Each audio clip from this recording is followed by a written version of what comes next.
Halo Sobat Teknik, kamu pernah nggak sih motong kayu pakai gergaji tangan?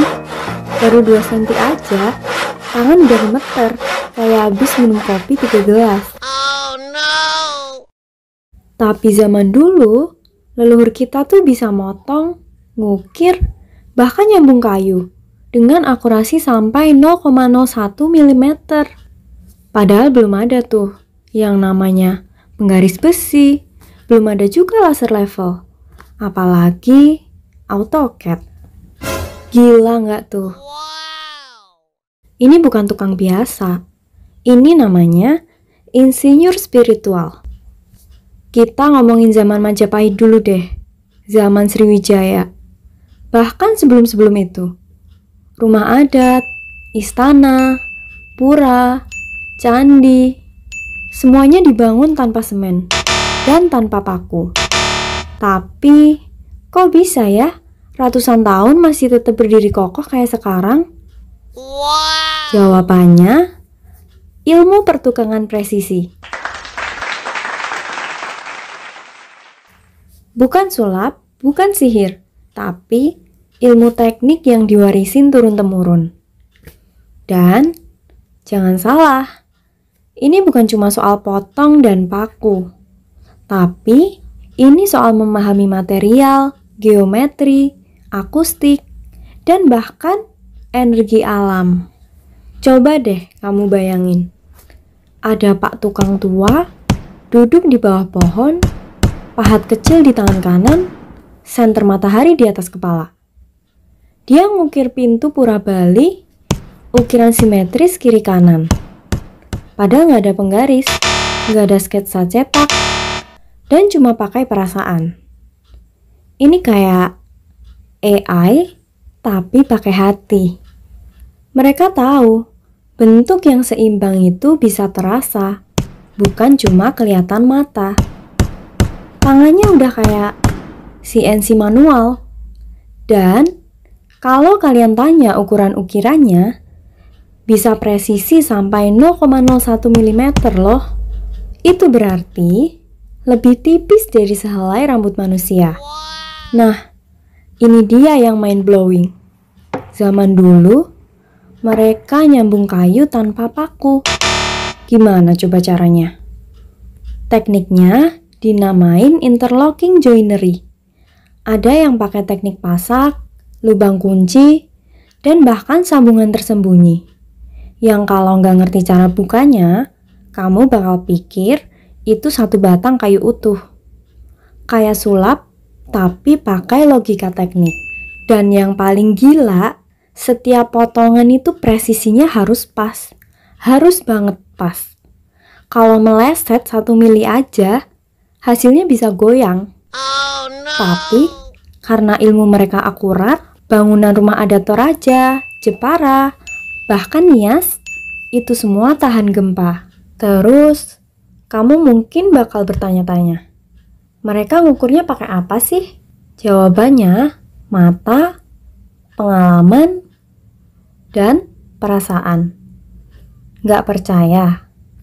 Pak Tukang tua itu bisa ngelihat kayu 3 meter dan bilang, ini miring 2 derajat ke kanan. Terus pas kamu ukur pakai alat digital, hasilnya bener.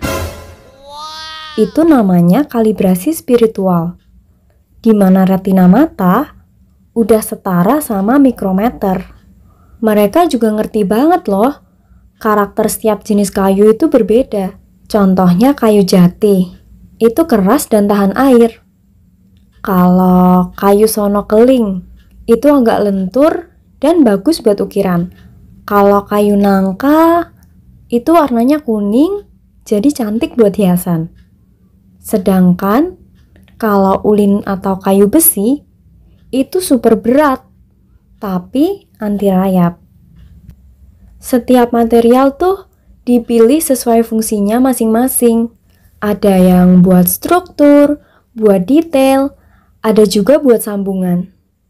Bahkan, mereka tahu waktu terbaik nebang pohon itu saat bulan-bulan tertentu, biar serat kayunya nggak gampang retak.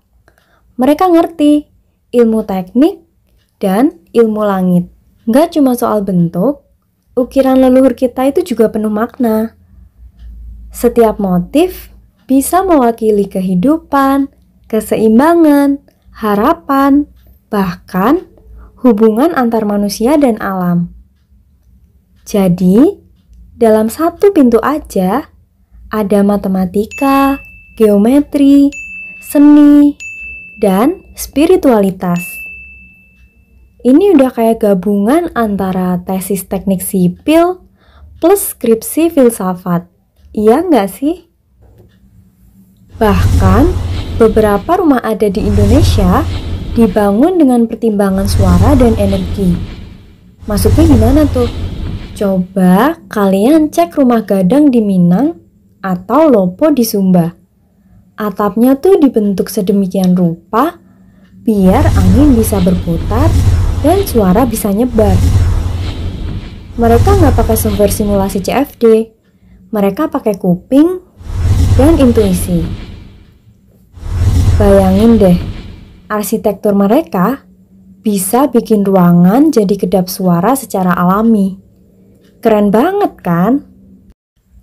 Sayangnya, semua ilmu ini pelan-pelan hilang di telan zaman. Anak muda sekarang lebih kenal TikTok daripada teknik masak lubang. Lebih ngerti filter IG daripada jenis-jenis kayu. Padahal, ini bukan cuma keterampilan, tapi warisan teknologi lokal yang bisa menyaingi teknik modern. Bahkan, UNESCO pun sudah mengakui beberapa teknik pertukangan Indonesia sebagai warisan budaya dunia. Emang sih, kita hidup di zaman di mana teknologi makin canggih. Tapi, justru karena itu, kita perlu balik belajar dari masa lalu. Presisi bukan hanya soal alat, tetapi soal ketelitian, konsistensi, dan kecintaan pada proses. Leluhur kita membangun bukan sekedar supaya jadi, tetapi supaya bernilai. Dan itu ilmu teknik paling dasar, di mana fungsi dan nilai harus seimbang. Jadi, sobat teknik, lain kali kalau ngelihat ukiran di rumah nenek atau jendela kayu tua di desa, inget ya, itu bukan sekadar dekorasi. Itu hasil dari ilmu teknik luar biasa yang dibentuk bukan cuma oleh tangan, tapi oleh jiwa. Kalau kamu suka video kayak gini, yang nyambungin budaya dan teknologi, jangan lupa like, komen, dan subscribe ya, biar makin banyak yang sadar. Tradisi nyalain teknologi.